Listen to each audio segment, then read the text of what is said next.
Bapak Ibu untuk kehadirannya di acara diseminasi modul 1.4 budaya positif. Ini merupakan salah satu tugas saya di pendidikan calon guru bendera. Jadi pembela. Jadi saya harus mendiseminasikan budaya positif yang sudah saya peroleh di pendidikan guru bendera. Ngapunten Bapak Ibu, siang-siang mengumpulkan Bapak Ibu dan terima kasih atas kehadiran dari Bapak Ibu semua. Bapak Ibu, di sini kita akan belajar. Saya di guru penggerak ini didampingi oleh Ibu Siti Hadi Zubaida sebagai fasilitator dan Ibu Maria Ulfa sebagai pengajar praktek. Nah, sebelum kita memulai untuk destinasi aksi nyata ini, kita bermain dulu ya Bapak Ibu ya. Kita tebak gambar. Tebak gambar. Coba perhatikan gambar berikut. Gambar apa ini Bapak Ibu? Apa? Ayam. Ada yang burung. Lagi burung. Sudah ya, kita lihat gambar apa ini?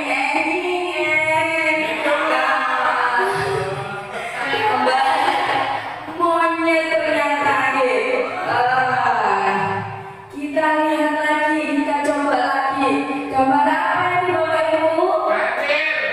Gambar apa? Gambar ikan. Ikan ya, ayat ikan ini. Ayat ikan kita lihat.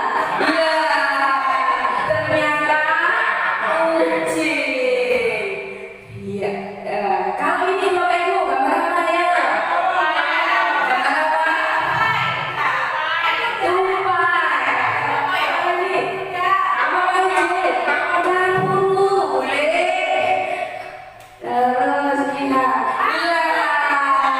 Gambar kuda ya, betul. Kubiru lagi ya.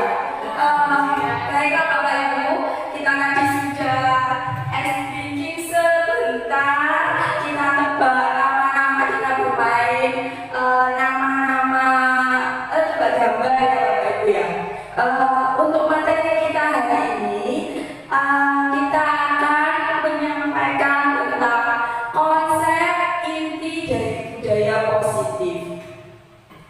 Di sini kita nanti akan bicara tentang perubahan paradigma belajar, ada disiplin positif, nilai-nilai kebajikan, kebutuhan dasar manusia, motivasi perilaku manusia, posisi kontrol kita sebagai guru, keyakinan kita di kelas. Kita nanti akan bicara sedikit tentang keyakinan di kelas.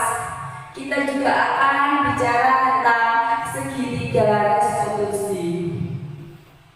Baik Bapak Ibu, nah sekarang ada pertanyaan pemantik yang harus Bapak Ibu jawab.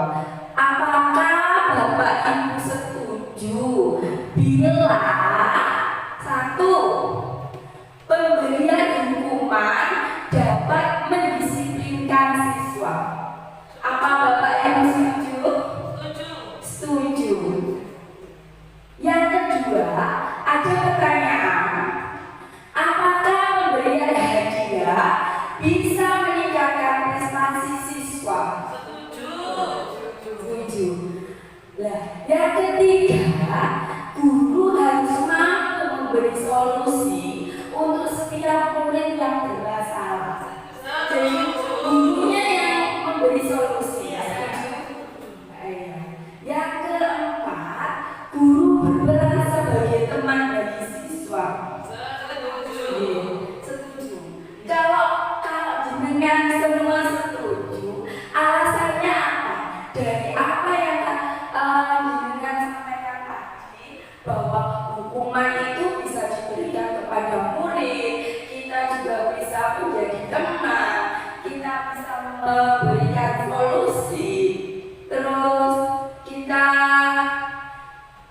kita bisa memberikan hadiah.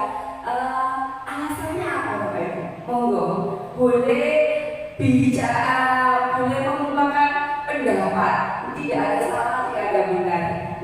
Monggo, Bill. Menurut saya, jika memberikan hukuman tepat untuk mendisiplinkan siswa, apabila siswa melakukan kesalahan, kalau kita tidak memberikan hukuman dalam tanda petik bukan berarti harus hukuman fisik. Kalau kita tidak memberikan hukuman seperti itu, siswa tidak akan memiliki rasa jerah. Kemudian, apakah pemberian hadiah bisa meningkatkan prestasi siswa? Saya setuju. Kenapa? Ketika ada siswa yang berprestasi, kita apresiasi, dia akan lebih semangat lagi, dan itu juga akan menginspirasi untuk teman-teman yang lainnya. Aku enak berprestasi dan dapat hadiah. Mungkin akan menambah semangat untuk belajar. Guru harus mampu memberi solusi untuk setiap murid yang bermasalah. Ya, saya setuju. Kenapa? Karena guru merupakan orang tua jika berada di sekolah. Kalau kita di sekolah tidak bisa memberikan solusi atas permasalahan murid, kemana mereka akan mengadukan permasalahannya? 4. Guru berperan sebagai teman bagi siswa. Saya setuju. Selain sebagai pendidik, kita harus bisa menjadi teman.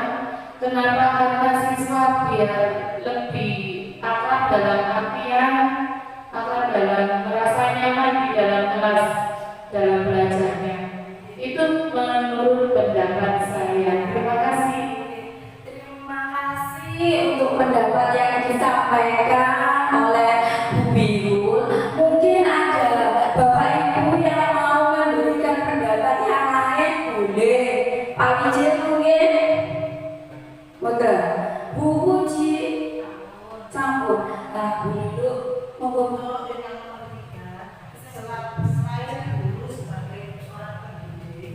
Guru juga bisa menjadi guru di bidang konseling. Di sini penting juga. Ya.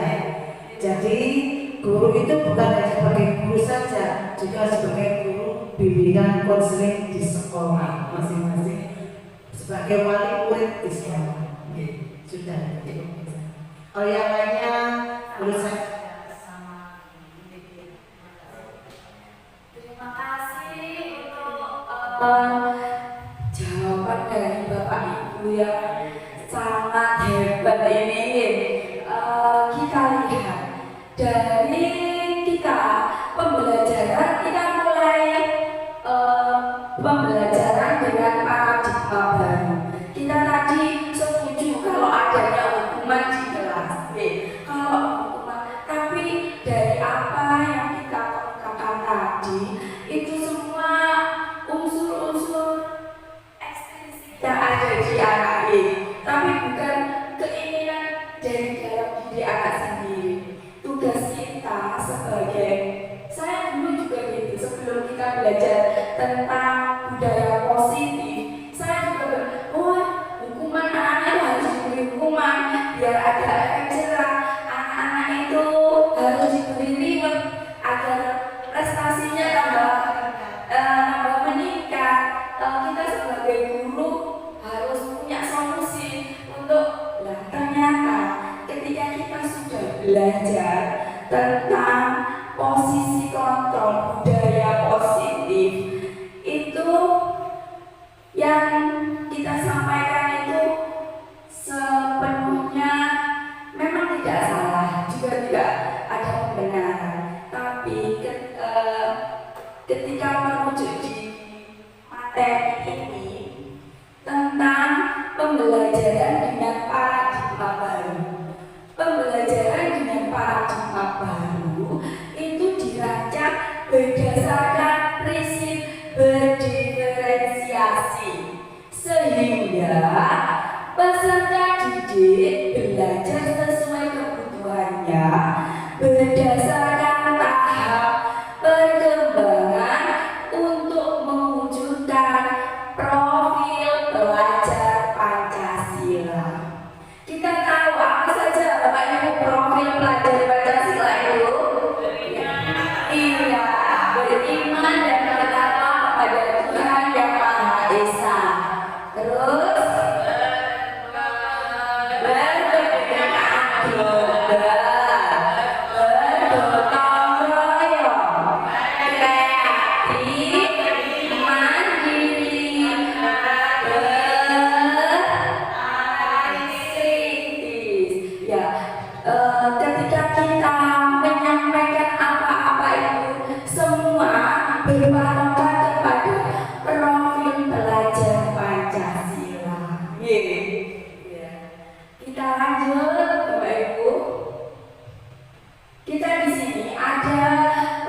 Nah itu ternyata di perubahan paradigma teori kontrol itu terjadi miskonsepsi. Nih, itu tidak seperti itu. Nah, di sini kita ada stimulus respon. Stimulus respon itu apa-apa yang langsung ada di pikiran kita. Dan kita biasanya berpikir, kita mencoba mengubah orang agar berpandangan sama dengan kita. Tapi kalau kita menurut teori kontrol, kita berusaha memahami, kita harus paham dulu pandangan orang lain. Ada lagi, perilaku buruk dilihat dengan suatu kesalahan. Di teori kontrol itu semua perilaku memiliki tujuan, baik itu perilaku baik maupun perilaku tidak baik. Ya, jadi di teori kontrol dengan stimulus respon apa-apa yang ada di ilusi kita. Biasanya, wah anak kecil harus nurut sama orang dewasa, itu termasuk stimulus respon. Kita lanjut. Saya bisa mengontrol orang lain. Kita rubah sekarang. Anda tidak bisa mengontrol orang lain. Jadi kita tidak bisa mengontrol orang lain. Pemaksaan ada pada saat bujukan gagal. Ketika kita bujuk seseorang, bujuk anak didik kita gagal, kita kan biasanya cenderung memaksa. Iya, kita harus maksa. Ya, kamu harus bisa ini, kamu harus ini. Kan itu kita cenderung sebagai seorang dewasa itu cenderung memaksa. Tetapi di teori kontrol, kolaborasi dan konsensus menciptakan pilihan-pilihan baru. Ketika kita berkolaborasi dan bekerja sama, itu salam, monggo minara guru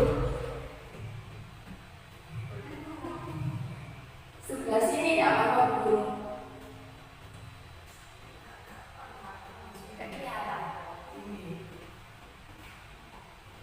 Maaf deh, ada sponsor. Lah, itu ada cenderung memaksa. Ketika kita berkolaborasi dan bekerja sama dengan semua orang, itu nanti kita ada pilihan-pilihan baru. Seperti sekarang ini, saya kolaborasi dengan Bapak Ibu dari SD Sungi, dengan kolaborasi dari Bapak Ibu di SD Proto. Nanti ketika kita bertemu dalam satu konsensus, nah itu akan melahirkan beberapa pilihan-pilihan baru, beberapa ide-ide baru. Jadi tambah banyak kayak ide, kayak pemikiran baru dari beberapa orang-orang yang baru. Nah, sekarang kita lanjut model berpikir menang atau kalah. Di stimulus respon, pikiran kita nggak menang ya kalah. Ketika di teori kontrol, kita ada teori kontrol, model berpikir kita menang dan menang. Dari sini ada yang ditanyakan, Bapak Ibu, monggo. Ada yang dibicarakan, monggo. Lanjut. Ya, ini.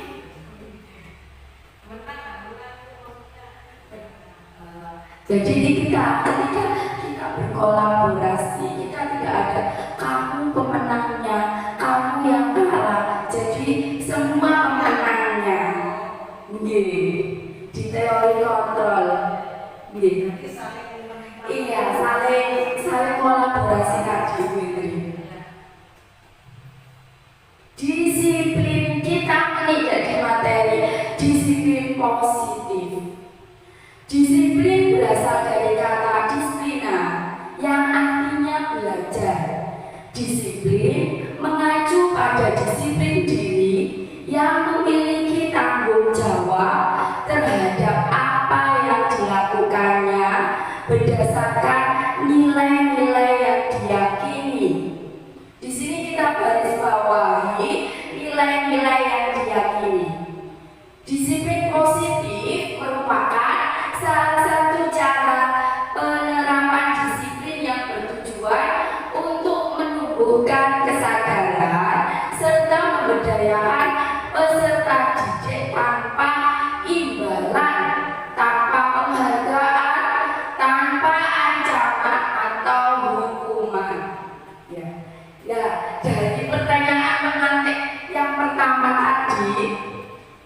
dari pengertian disiplin positif, kita sudah dapat mengambil kesimpulan bahwa hukuman, reward, ataupun ancaman itu tidak ideal buat anak-anak kita. Tidak baik diterapkan kepada anak-anak kita. Sebagai pendidik, tujuan kita adalah menciptakan peserta didik yang memiliki disiplin diri, sehingga mereka berperilaku mengacu kepada nilai-nilai kebajikan universal, memiliki motivasi intrinsik dalam perubahan perilaku ke arah yang lebih baik. Ada yang tahu nilai-nilai kebajikan? Ayo Fitri, monggo. Ada yang katanya yang Mau bertanya, itu yang disiplin positif merupakan salah satu cara penerapan disiplin yang bertujuan memberdayakan peserta didik tanpa imbalan atau penghargaan, ancaman atau hukuman. Bagaimana kalau misalnya di suatu kelas terjadi suatu pembulian yang mana itu melibatkan fisik begitu ya, terus bagaimana cara menumbuhkan kesadaran agar anak yang tidak membuli? Sedangkan kita saja, saya kira kalau teman-teman bully ini kalau sekarang ini memberikan hukuman itu kan juga tidak perlu fisik, ya mungkin mengarah ke arah yang lebih baik. Nah ini kalau tidak ada hukuman, kira-kira efek jerah sehingga anak itu bisa tumbuh kesadaran diri dari dalam dirinya bagaimana? Terima kasih. Terima kasih untuk pertanyaan dari Bu Indri. Di sini saya akan ada yang bisa menanggapi yang disampaikan oleh Bu Indri. Ada? Mbak Fuji. Ya, dari apa yang ditanyakan Bu Indri? Nanti kita di materi tentang segitiga restitusi. Di sana kita akan belajar bagaimana kita menangani masalah. Jadi anak-anak itu divalidasi dulu masalahnya. Kenapa sih kalian membuli temannya? Kenapa? Apa sih alasannya kalian membuli temannya? Setelah kita memvalidasi, kita ada langkah selanjutnya yang dinamakan stabilitas emosi. Kita, oh iya, kamu kalau bully gini, apa yang kamu rasakan? Apa motivasi kamu membuli itu apa? Nah, ketika kita sudah sampai di fase ini, kita ajak anak-anak menemukan solusinya sendiri. Jadi anak-anak bisa bertanggung jawab sendiri, menemukan solusinya sendiri. Kita sandingkan di keyakinan kelas kita. Keyakinan kelas kita dengan nilai-nilai kebajikan yang ada, yang sudah disepakati. Ketika kita membuli, itu berarti keyakinan kelas apa yang kira-kira kalian langgar, begitu. Saya kalau iya,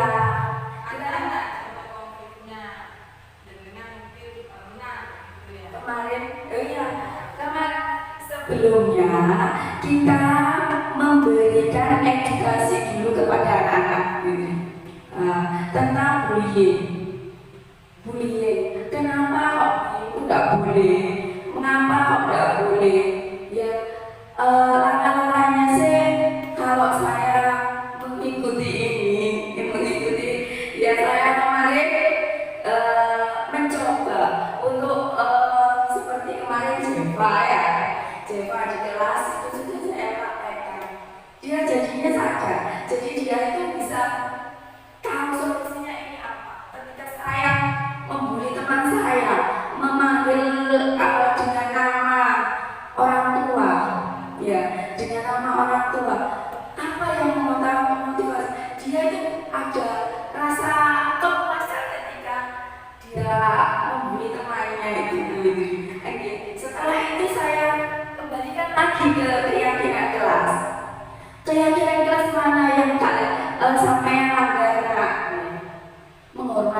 Ya, berarti kalau kalian Jeva sudah tahu kan kalau membuli itu melanggar keyakinan kelas, menghormati orang lain, kan gitu kan, ada kayak sudah saya buat keyakinan kelas di sekolah waktu awal-awal tahun pembelajaran kemarin.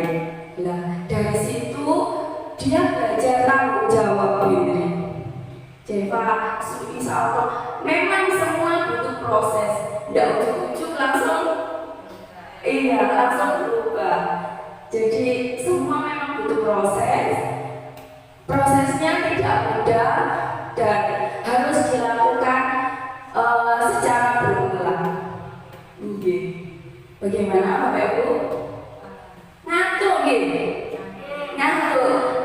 Tangan ke atas menggerakkan tangan ke samping, mulut yang tenang, tangan ke depan berenang, duduk yang baik, siap-siap mendengarkan. Nah, dari situ Bapak Ibu ada motivasi perilaku manusia untuk menghindari ketidaknyamanan hukuman.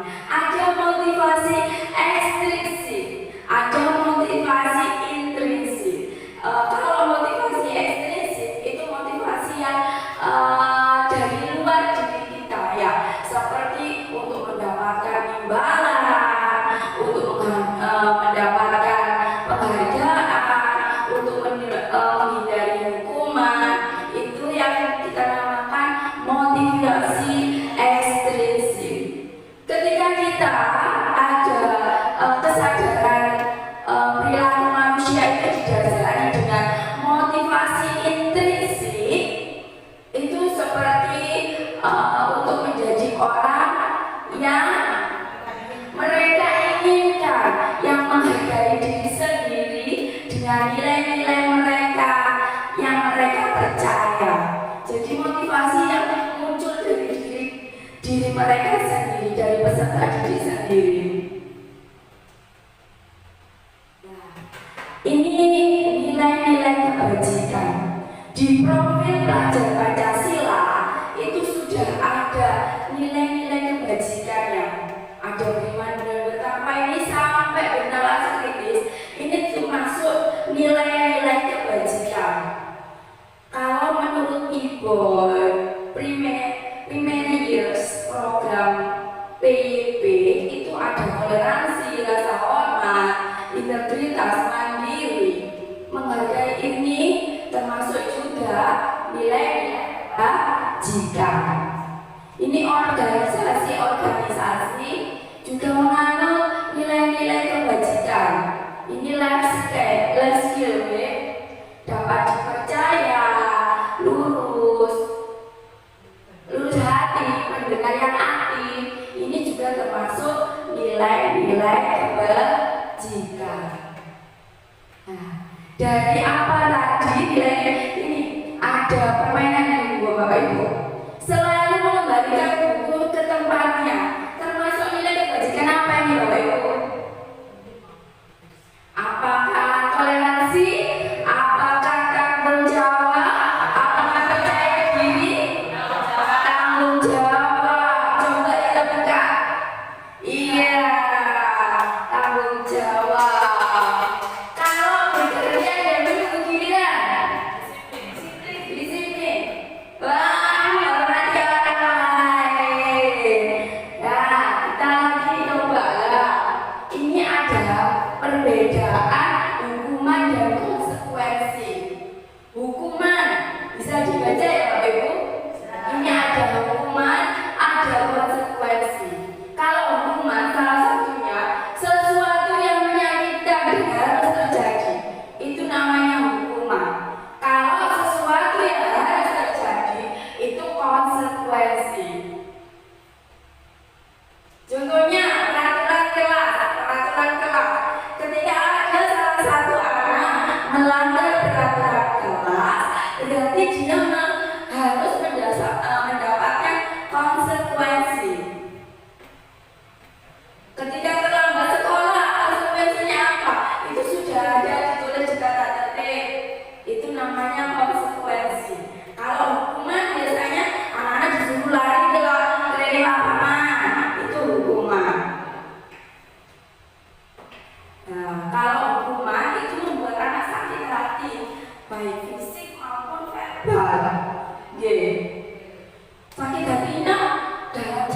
dalam jangka waktu yang lama.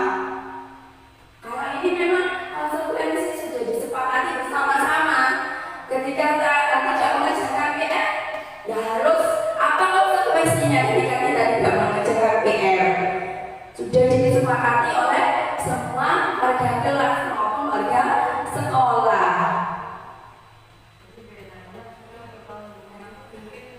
Ya. Ya.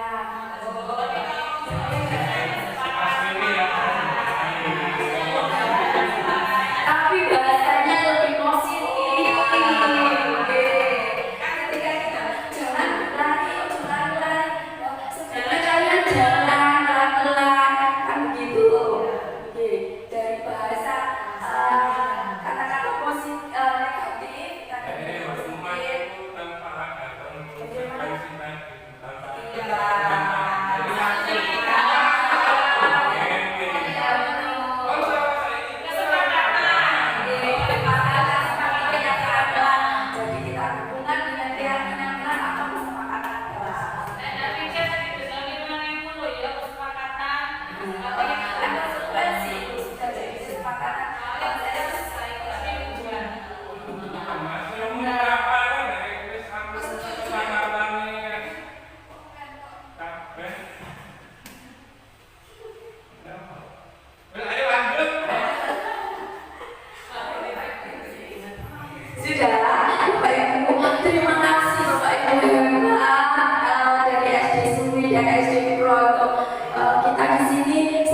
seneng, anak-anak tidak pakai atribut yang lengkap, anak-anak sudah tahu konsekuensinya. Konsekuensinya berada di barisan lain di depan. Nah, itu termasuk konsekuensi. Marah, rasa bersalah, dipermalukan, merasa tak dihargai, itu termasuk hukuman. Ketika konsekuensi, kehilangan hak, dibuat tidak nyaman, diasingkan untuk sementara. Ketika terlambat, kami yang tahu konsekuensinya. Ketika terlambat, nanti waktu istirahatnya dikurangi, kan gitu ya. Biasanya itu termasuk konsekuensi, bukan termasuk hukuman. Hukuman itu peraturan yang tidak tertulis itu aja. Boleh. Kalau konsekuensi kan Iya. harus disepakati. Kalau hukuman berarti nggak usah disepakati, spontan. Oh, telat langsung dihukum. Itu berarti ya. Boleh. Lanjut Bapak Ibu. Iya. Next. Membersihkan air di meja karena tersenggol saat belajar. Termasuk hukuman apa? Konsekuensi. Karena anak merasa ada panggilan, ada tanggung jawab, ada tanggapan, ada stimulus. Ketika saya melakukan ini, berarti saya konsekuensinya harus membersihkan. Kan begitu, oke?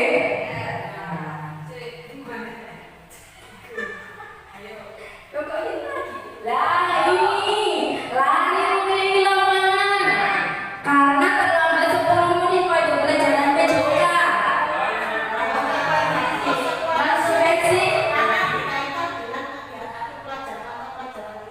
Oh iya, sekarang kita lihat. Boleh. Semua memang berproses ya. Ketika kita nanti berproses, kita jadi lebih paham. Apa bedanya tadi lari menimpa sama-sama terlambat, satunya di yang ini kenapa belum Terlambat 10 menit pada pelajaran PJOK.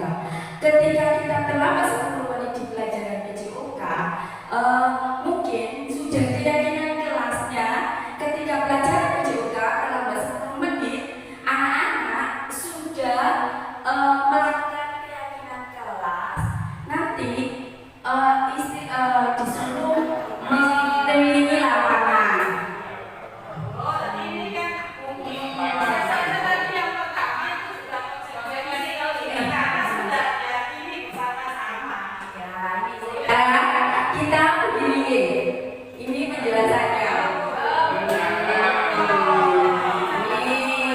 Hukuman ada konsekuensi, ada restitusi. Hukuman tidak terencana, hanya dikatakan Puji tadi secara tiba-tiba. Ya, murid tidak tahu apa yang terjadi dan tidak dilibatkan. Nah, bersifat satu arah, jadi Pak gurunya yang menentukan, bukan anak-anak. Oke. Terus berubah hukuman fisik atau psikis. Jadi bisa hukuman dengan fisik apapun dengan kata-kata. Nah, kalau konsekuensi itu sudah direncanakan, sudah disepakati. Murid tetap dibuat tidak nyaman. Sikap guru selalu memonitor murid. Ada lagi Bapak Ibu, restitusi, yaitu menciptakan kondisi bagi murid untuk memperbaiki kesalahannya. Yang tadi saya sampaikan ketika proses bullying tadi, siapa yang sering mengolok-olok nama orang tua. Nah, saya mencoba berproses berestitusi. Jadi anak-anak kita validasi dulu mengapa kok melakukan itu, apa yang membuat anak-anak itu merasa nyaman ketika melakukan bully itu. Baru kita sandingkan dengan keyakinan kelas. Nah, itu. Dan anak-anak disuruh mencari solusinya sendiri. Ketika dia melakukan itu, kesalahan seperti itu, anak-anak disuruh mencari solusi sendiri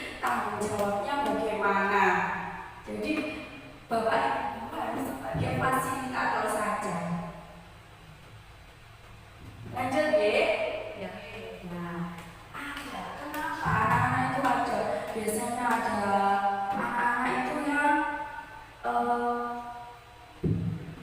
yang berontak gitu ya. Ya, itu terkait dengan 5 kebutuhan dasar manusia.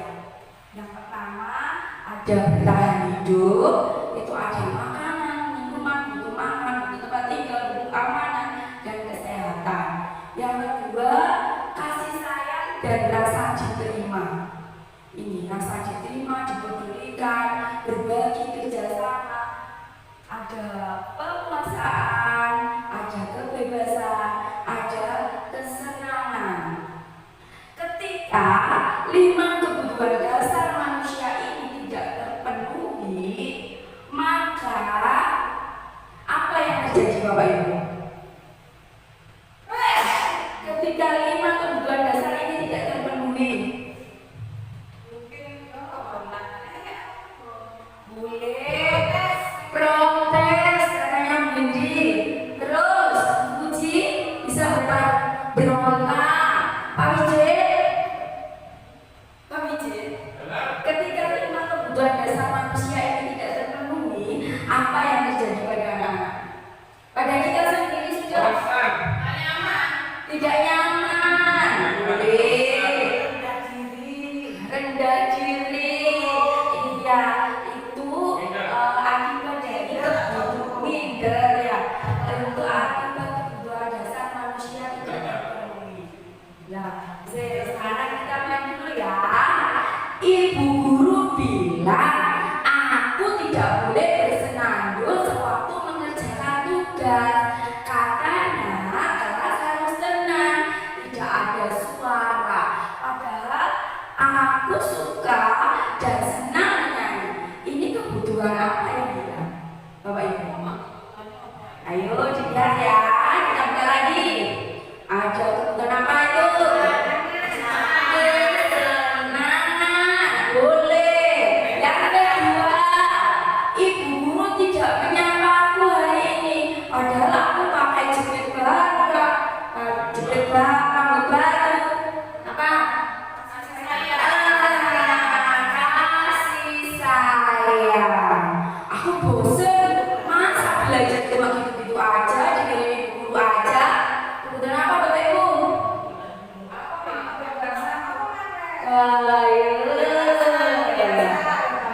Iya, kebebasan. Karena rasa bosen. Ya. Terus aku sebel kamarku tidak rapi. Malah ibu guru menunjukkan ke teman-temanku di depan kelas. Kemudian apa ya?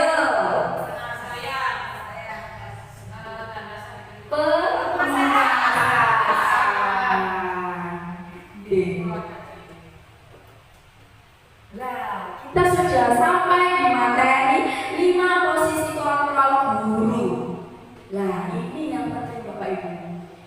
Kita sebagai seorang pendidik, kita ada 5 posisi kontrol yang harus ada pada diri kita.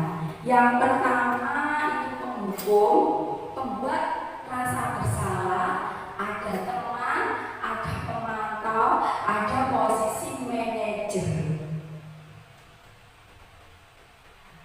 Kita lihat ini ya. Ini ilustrasi ketika kita sebagai seorang penghukum.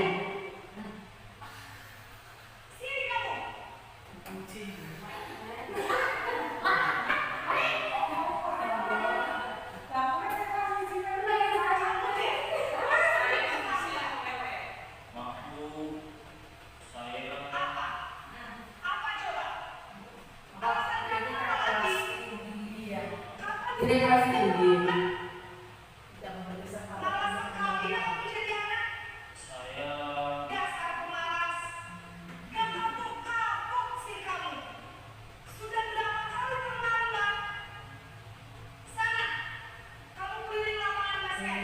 Perhatikan.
dendamnya itu lama.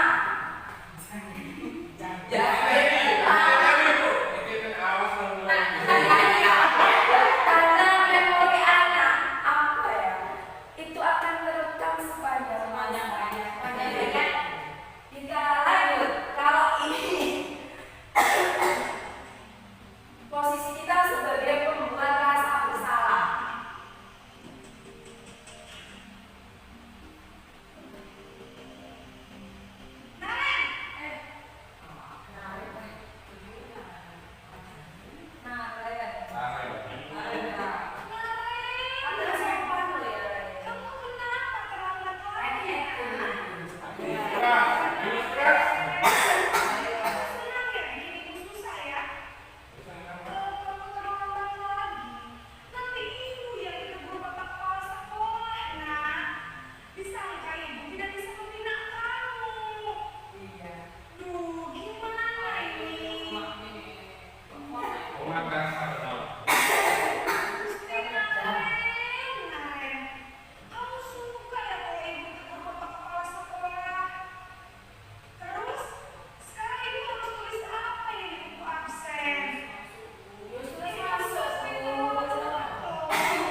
Kita lanjut ya. Kalau ini kita cirinya itu membuat nama orang lain, memakai nama orang lain ketika kayak tadi ya. Oh nanti bu ini yang jarang sekolah, karena itu ciri dari kita membuat rasa bersalah. Anak-anak juga jadi rasa bersalah. Iya, karena tahu saya jadi dimarahi sama kepala sekolah gitu. Iya, dibuka hatinya. Kalau ini, iya, ini sebagai teman.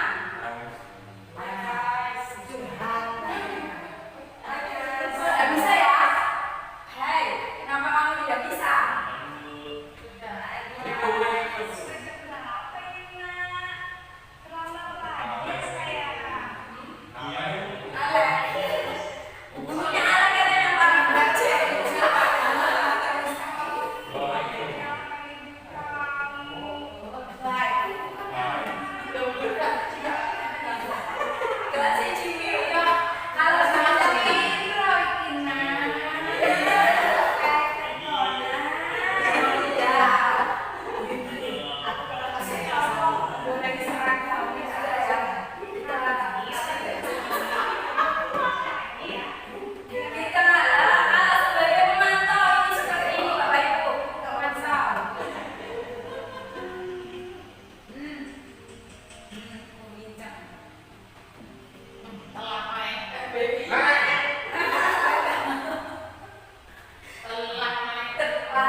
minggu ini menstabilkan kita. Iya. Nah, berdasarkan prinsip membuat kesalahan ada bagian proses pembelajaran. Berbuat salah itu wajar. Tidak ada manusia yang sempurna. Bapak Ibu juga pernah melakukan itu. Bapak Ibu tidak mau mencari siapa yang salah, tapi Bapak Ibu ingin mencari solusi dari permasalahan ini. Kamu berhak merasa begitu. Nah, ketika kita melakukan validasi tindakan, kamu pasti punya alasan mengapa melakukan hal itu. Padahal kamu bisa melakukan yang lebih buruk dari ini. Kamu melakukannya karena mempertahankan sesuatu yang penting bagi kamu. Itu namanya validasi kesalahan. Terus menanyakan keyakinan kelas. Apa keyakinan kelas kita? Nilai-nilai apa yang telah disepakati bersama? Kamu ingin menjadi orang seperti apa? Begitu ya. Ini kemarin saya sudah praktek segitiga restitusi.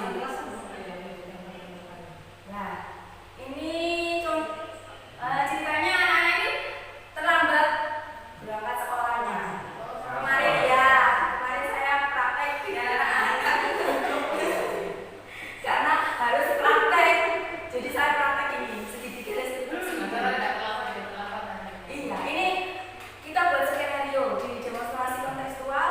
Kita buat skenario, kita praktekkan. Begini.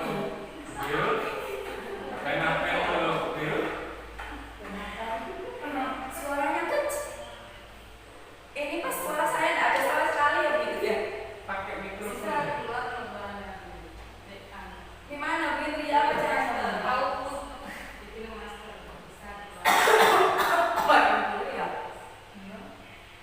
Ya, kita putar lagi. Contoh satunya lagi, saya buat 2 skenario kemarin. Kalau yang ini anak yang mencuri makanan ketika istirahat. Bukan, ini wali kelas. Itu kalau bahas seperti itu nggak boleh dibully ya Pak ya? Ya apa begitu, saya tidak tahu. Nah misalnya kalau buat itu kalau mukanya dulu boleh. Kita juga apa yang kemarin? Dulu mau izin minta itu boleh, dulu boleh terserah. Boleh. Pinter ini Pak. Perut saya salah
tanggung jawabnya bagaimana, apa yang harus dilakukannya.